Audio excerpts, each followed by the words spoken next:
Zulfi Bhutto of Pakistan, His Life and Times by Stanley Wolpert. Chapter 15, New Elections and Their Tragic Aftermath. Early 1977. On 7th January 1977, Prime Minister Bhutto announced to the National Assembly that general elections would be held in 2 months.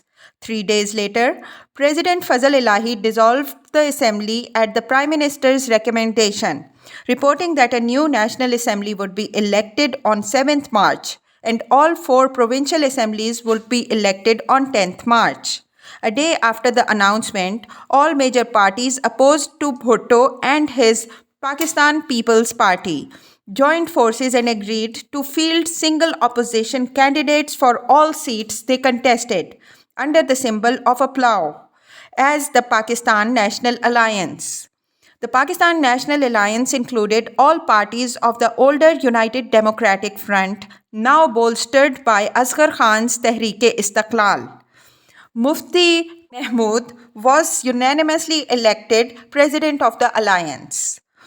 The Election Commission set 19th January 1977 as the final date for filing nomination papers for National Assembly candidates, and because Zulfikar Ali Bhutto alone had, by that date, filed papers for the Ladkana district, he was announced elected unopposed. 9 other Pakistan People's Party nominees from Sindh who were also elected unopposed, including Chief Minister Jatoi, Mumtaz Bhutto, and Education Minister Hafiz Pirzada. Jatoi rejected as unfounded charges by the opposition that its candidates had either been kidnapped or otherwise prevented from filing nomination papers. But Asghar Khan recalled, when the last date of filing nomination papers passed, we learned that no one had been allowed to file nomination papers for the seats being contested by the Prime Minister and the Chief Ministers of 3 provinces. Those of the Pakistan National Alliance who tried to file for these seats were detained by the police. In 1 or 2 cases, candidates were abducted and were missing for weeks. The government probably hoped that as a result, the opposition would be demoralized. The combined opposition kicked off its campaign with a huge public meeting in Karachi's Nishtar Park on 23rd January. Karachi, with its predominantly Muhajir population and its alienated business and financial leadership, proved to be a major bastion of Pakistan National Alliance support, giving 9 of its 11 National Assembly seats to the combined opposition. Asghar Khan soon emerged as the most popular potential opposition prime minister. His military stature and handsome face appealed to many urban and sophisticated Pakistanis who by now found Zulfikar Ali Bhutto untrustworthy and far less attractive than he had seemed a decade ago, when he and his party both symbolized the sword, Zulfikar, that would one day liberate Pakistan from Field Marshal Ayub Khan and other corrupt martial and feudal leaders. But former Air Marshal really had no political base of his own to speak of, coming from the frontier, and he was without inherited wealth or tribal title, unlike Wali Khan, who would have been the leader of the Pakistan National Alliance were he not behind bars. Begum Wali Khan remained free, however, and won her husband's seat with the help of Sher Baz Mazari, leader of the recently formed National Democratic Party, which was the reincarnation of Wali Khan's outlawed National Awami Party. Even the Muhajir Karachiwalas and frontier Pathans who responded most affirmatively to the Pakistan National Alliance's passionate cry to vote Bhutto and his one-man party out of power knew as they voted that they were a minority among some 31 million Pakistanis eligible to vote. For most of rural Sindh and much of Punjab, Pakistan had but one leader, Qaid-e-Awam Bhutto. That at least seemed quite clear up to the very day of the elections in early March. Zulfi Bhutto, much like Richard Nixon, could not rest content with or perhaps even believe his own popularity. At least one part of him always mistrusted, doubted, feared, suspected everyone, and thus always expected the worst. Was that because deep inside himself he knew or feared that he deserved defeat, mistrust, opprobrium, and much worse?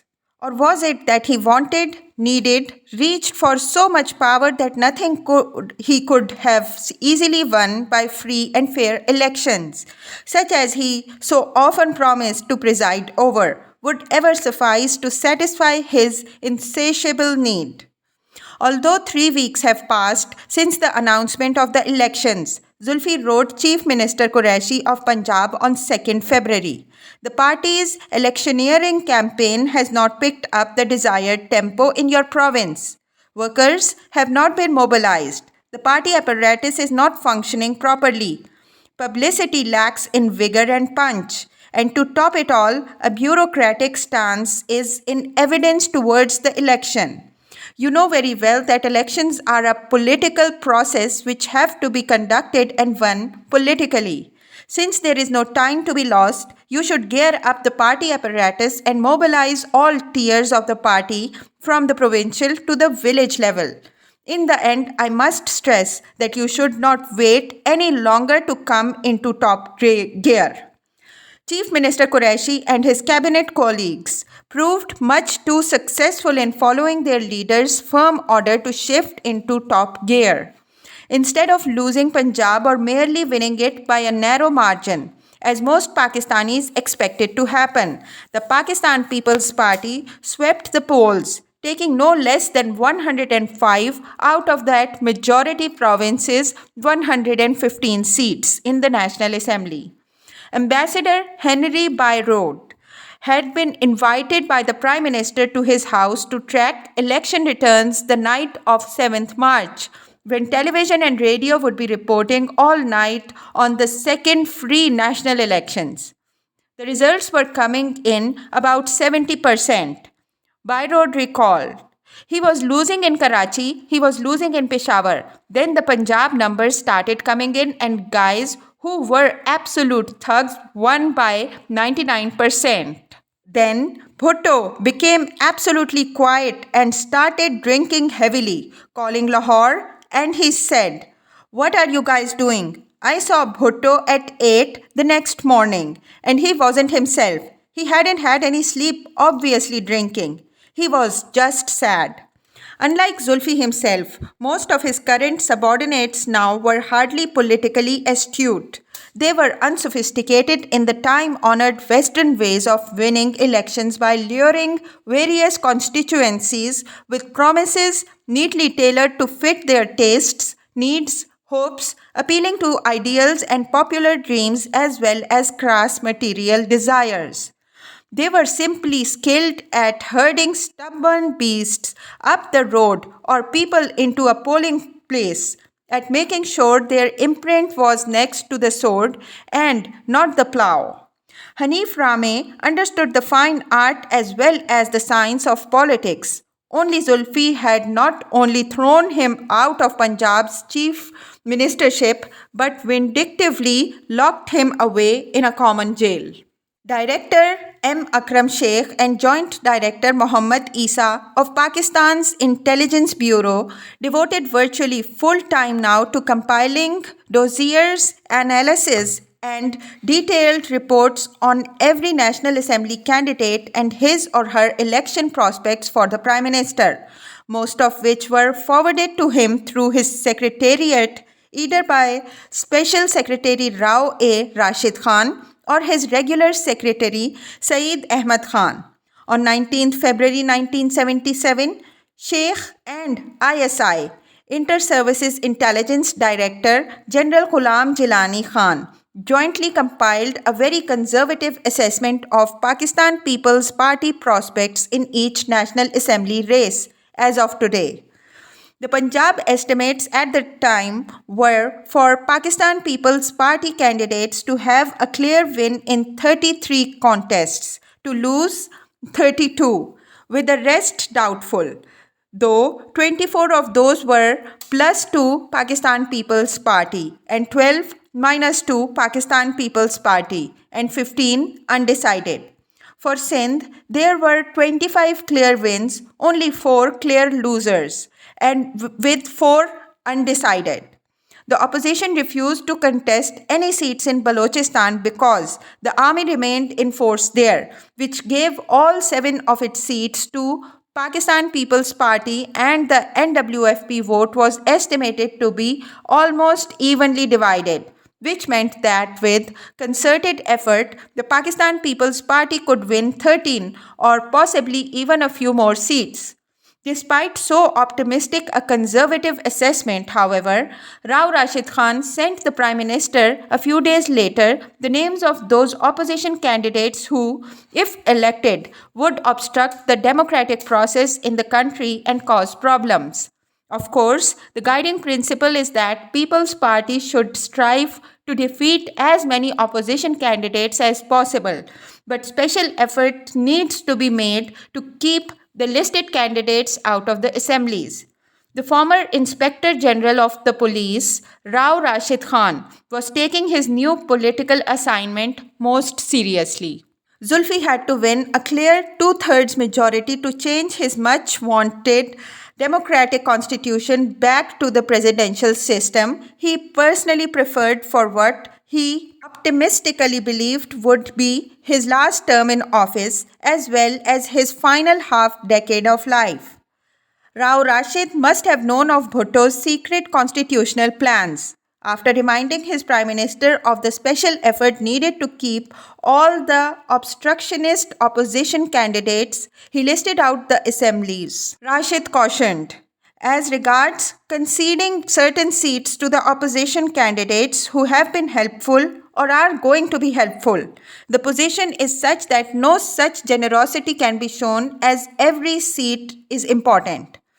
Zulfi's speeches, of course, were most brilliantly effected in mimicking his opposition, whose 9-party alliance he labelled the Gang of Nine, the unwieldy combination, moreover, of Pakistan's most orthodox Islamic parties trying to keep in step with some of its most secular and modernist leaders, offered a relatively easy target.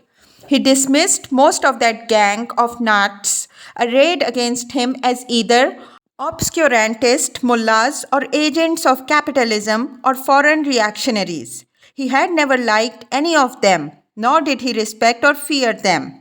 Quite the contrary, he considered all of them, including Asghar Khan, lightweights, indeed non-entities. Compared to him, perhaps, some of them were, but Zulfi's hubris would soon be followed by his tragic fall. Asghar Khan was far less eloquent than Zulfi Bhutto, and he pointed out in most of his public speeches that central government expenditures on luxury goods had recently skyrocketed, while the cost of its police force had quadrupled, as had most crimes in the past 5 years, and some 80% of all nationalized industries were currently producing nothing.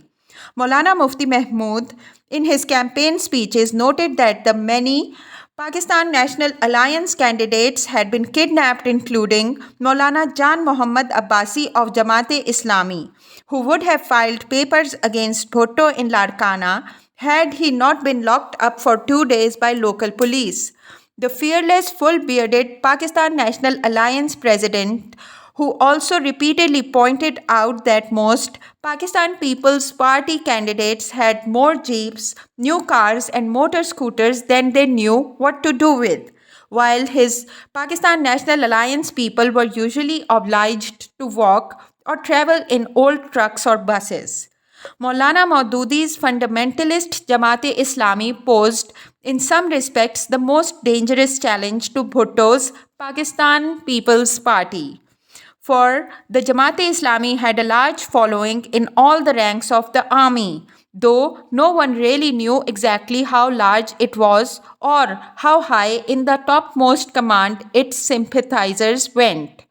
The army was always supposed to remain apolitical, yet soldiers could vote.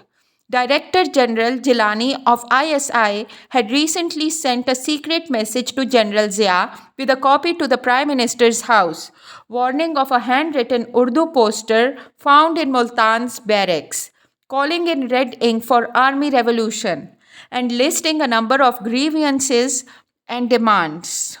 What Gilani pointed out, however, was that nowadays the personnel are more susceptible to religious appeal. The mullah is omnipresent in our units. The mullah has his own brand of religious affiliations. Above all, there is the influence of the Jamaat-e-Islami and Jamiyat-e Ulama-e-Islami. Multan itself is an ancient city and a seat of peers. The Jamaat-e-Islami and Jamiyat Ulama-e-Islami have been making ingresses into the armed forces. The Jamaat-e-Islami has the advantage and the benefit of the teachings of Maududi. The Jamiyat Ulama-e-Islami has the advantage of Maulana Mufti Mahmood's influence in Multan and surrounding areas. Zulfi read this important letter carefully, underlining parts of it, covering the margins with wit comments. But from the latter, it is clear that he failed to grasp the significance of Gilani's message and that he appears to have entirely forgotten that Zia's own command prior to his escalation to the top brass as Chief of the Army Staff had been in Multan. The background of Multan is not the main cause. Zulfi scrawled along the letter's margin, as he always did in responding to such files, usually during his sleepless nights. The main reason for its circulation in Multan is not because Multan is a city of peers, but because of the heavy concentration of the army in Multan. Let us not exaggerate the inherent importance of Maududi's teachings. In the old days, people were more backward and fanatical, yet we joined the British Army in large numbers and fought the British wars in spite of inspiring fatwas to the contrary. Such teachings became dangerous only when the Chief of the Army Staff gives them official blessings and respect. This will boomerang. That is why I told him, Zia, in my first letter that I do not want a mullah army. Zulfi still thought that General Zia could be trusted to do exactly as his Prime Minister directed. Zia, of course, continued to behave as deferentially as ever towards the Prime Minister, smiling, bowing, quietly accepting whatever Bhutto told him with the seeming humility for which he was to become famous the world over. Another secret report had warned Bhutto the past November of how well organized the Jamaat-e-Islami was and how much black money it received both in contributions collected by volunteer mullahs door to door and from foreign countries, primarily Saudi Arabia. Many thousands of copies of Maulana Maududi's Tafhimul Quran had recently been sold and could generally be seen in the private libraries of most of the army officers. On 1st July 1976, Zia gave copies of that Tafhimul Quran as prizes to soldiers who won a debate arranged by the Army Education School. The Tafhimul Quran was then proposed to be included in the examination for promotion of captains to the rank of major, but Bhutto was sufficiently concerned about the highly injurious impact of such emphasis on religious studies for all officers that he met with Zia on 24th November 1976 to discuss the matter.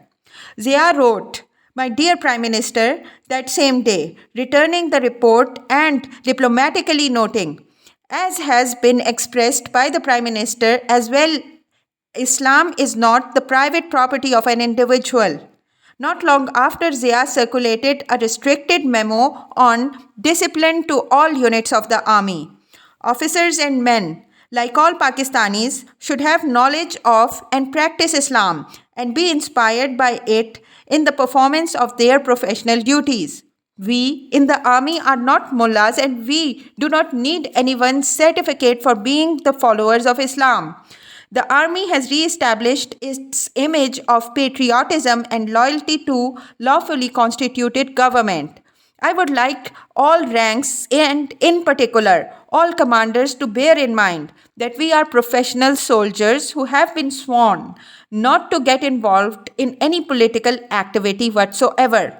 We must, therefore, exercise the utmost vigilance and not allow anyone to exploit the army for ulterior political motives. In mid February, when Zia sent a copy of the memo to Bhutto, Bhutto believed that he meant it.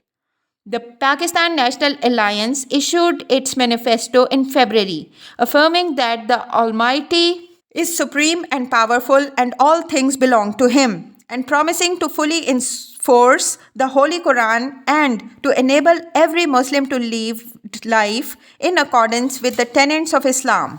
At the same time, it would guarantee equal rights to all citizens of Pakistan, inculcate feelings of love, brotherhood, and sympathy among the people of the country, established a just system where justice was available to all, destroy all forms and modes of suppression, bring the prices of commodities of daily use within the reach of the common man, and guarantee provision of food, dress, accommodation, education, and medical care to each and every citizen. It sounded much like the initial manifesto and platform of the Pakistan People's Party. The major campaign issue was soon reduced to which side would come closest to implementing its noble promises. Most Pakistanis remained, moreover, confused by the many faces of opposition alliance. It was not a single party, and it seemed hard to believe that Asghar Khan, the Peer of Pagaro, and Mufti Mahmud, not to mention all the others, could really ever pull the Pakistan National Alliance, not to speak of Pakistan, in the same direction. Zulfi Bhutto, on the other hand, was without question or doubt the leader of his party as well as his government, nation, and people. The dictatorial powers he now held, which the opposition used as a major complaint against him, proved to be his greatest asset in winning mass support for his still most popular party. The Pakistan National Alliance's oft repeated promise to enforce Islamic law throughout Pakistan if elected, and hence to ban the sale of wine and liquor, gambling of every kind, the payment of interest, and the use of obscenity, was seen as a serious frontal challenge to Bhutto's leadership and the popularity of his party. To counter such attacks, Bhutto kept Prime Minister Maulana Niazi busy, launching Pakistan's first National Seerat Life of the Prophet conference in Rawalpindi on 19th February. The people's government does not believe in sanctimonious pretensions to gain mundane popularity, nor in self-righteous heroics, insisted Bhutto, but steadfastly pursues the cherished goals of promoting Islamic ideals and values.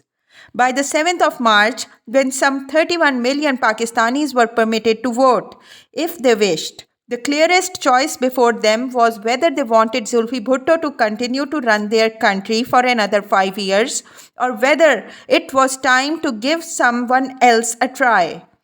Had he only been less greedy, less suspicious, less mistrustful or insecure, he would most likely have won a majority, even if not two-thirds, of the seats in the National Assembly, and might still be alive today at the helm of Pakistan's People's Party government. No more popular leader has yet emerged from the soil of Sindh or Punjab or the harsh and rugged frontier. None more admired, even worshipped by the impoverished peasants and simple laborers than Qaide Awam Bhutto. But no one was more feared or hated either, though many were more fearsome and violent, far more brutal and unkind to friends and foes alike than Zulfikar Ali Bhutto had ever been. Yet none of those feudal barons or criminal ganglords ever reached the top of that slippery pole of power. Zulfi's wretched fate was the product of his singular success as well as his faults and failures. In the excess of his victory lay the time bomb of defeat. Small wonder that the news of his party's victory tally on that long night of ballot stuffing and restuffing, of counting and recounting and discounting throughout Punjab left him feeling so sad, a deep foreboding that no amount of drink could assuage. Some 17 million of 31 million eligible voters cast ballots on 7th March 1977. The Pakistan People's Party received less than 60% of the popular vote but won more than 75% of the 200 elective seats on the National Assembly.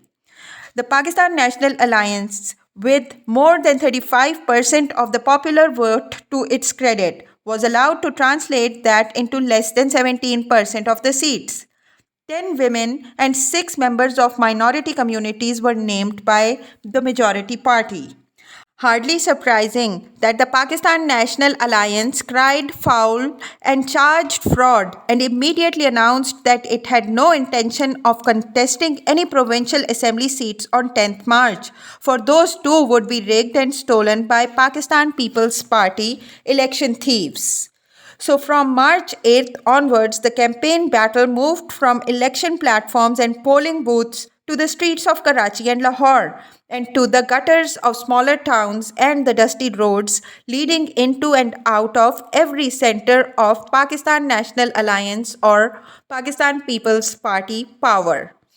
Zulfi insisted at first on holding provincial elections as scheduled. He denounced the boycott and appealed to the mass of the electorate for provincial assemblies to turn out for the vote with full vigor and enthusiasm, no less than they showed at the National Assembly polls. But less than half of those who had voted 2 days earlier bothered to return to their polling stations that Thursday. Now, Pakistan National Alliance leaders issued a call for all Pakistanis to strike on Friday to demonstrate the nation's loss of confidence in its present leadership. Virtually all shops were closed that Friday, and from Karachi to Peshawar, violence flared each time the forces of one party met those of the other. Most police stood aside as they watched the angry shouting, slogan chanting, fist waving, brick batting, and bottle throwing Pakistanis who were to become familiar in every city of Pakistan during the next 4 months of fierce post election fighting, euphemistically called by some political debate. Zulfi knew by now that he could no longer pretend that nothing had gone wrong at any polling station, for too many had seen the ballot stuffing and had suffered in the violence that had already claimed a dozen lives and hundreds of other casualties as well as arrests. On 12th March, he declared over nationwide radio and television that he was prepared to meet with the leaders of the Pakistan National Alliance to have a dialogue on some questions raised during recent elections. The next day, he wrote to Maulana Mufti Mahmood in pursuance of the invitation he had extended, awaiting your response, and I hope that it will be positive. None of the opposition leaders trusted Zulfi Bhutto, however, because he continued to talk of the elections on 7th March as a settled matter. Mufti Mahmood replied on 14th March that after meeting with his co-leaders of the alliance to consider the invitation, it was decided not to enter in a dialogue, the terms of which are not clear. Zulfi knew that he was running out of time, but he was also running out of money. All of his recent economic ploys had backfired, and Pakistan's most recent cotton crop had failed. Inflation was rampant, investment was still, and capital was fleeing the country at so alarming a rate that he feared he would have no money with which to pay his own elite 20,000 man federal security force and the current base salaries of the army men, not to speak of the 50% raise in pay he had promised virtually all ranks. On 13th March, therefore, he wrote with diplomatic restraint but obvious desperation, asking for his good friend, the Shah of Iran, to guarantee a $300 million loan to Pakistan that Pakistan had requested of Citibank of New York. Its immediate availability is imperative for us. The Shah replied on 22nd March. I thank Your Excellency for your letter in which you have referred to the question of a loan. As you have correctly recalled, the decision to allow my government to act as a guarantor for this loan was reached on my part last year. Our Ministry of Economic Affairs and Finance has therefore been under orders to fully cooperate in the arrangement. I understand, however, that the Citibank has made the final draft of the loan agreement subject to the receipt from Pakistan of information on the use of funds, data on Pakistan's external debts and their payments, as well as agreement on other pertinent details. It is also the understanding of our Ministry of Economic Affairs and Finance that the borrower is now His Excellency, not the government of Pakistan, and that Citibank representatives have indicated this is being referred to their legal department for study. The above reasons, plus the fact that this is apparently the first case of its kind where a government acts as guarantor for another government, call for a careful examination. They expect 3 to 4 weeks would be needed. Zulfi never got the loan, nor did he bother to answer the Shah's letter to him.